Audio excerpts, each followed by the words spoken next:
डाल के खूबे हिलाए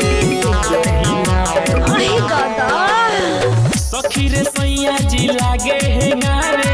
ओही में डाल के खूबे हिलाए करे नया तारी रखल में पातर करे नया तारी रखल में पातर बेला बदन हम तो ए सखी पैना जगह पमारे ए सखी पैना जगह पमारे बथे बदन पूरे पूरा ए सखी पैना जगह पमारे बथे बदन पूरे पूरा रे जगह पमारे पमारे पमारे पूरा रे जगह पमारे पूरे पूरा रे सखी रे सैया के लागल रूखर चट से मार के खींच लेता ऊपर सखी रे सैया के लागल रूखर चट से मार के खींच लेता ऊपर करे नया तारी रखल में पातर करे नया तारी रखल में पातर बेला बदन हम तो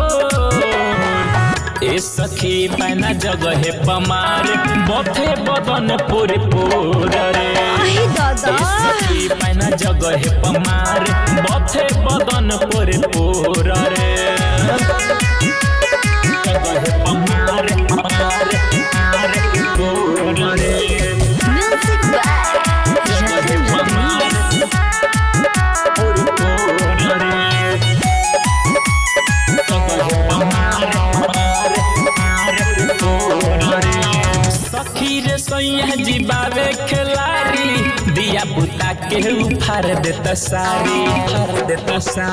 सखी रे सैया जी बाबे खिलाड़ी दिया बुता के उफार देता सारी करे नहीं हो करे नऊ हो करे नहीं हो करे नऊ हो मारे जैसे सुगठो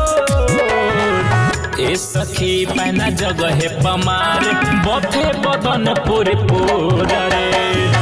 ए सखी पैना जगह पमार बथे बदन पूरे पूरा रे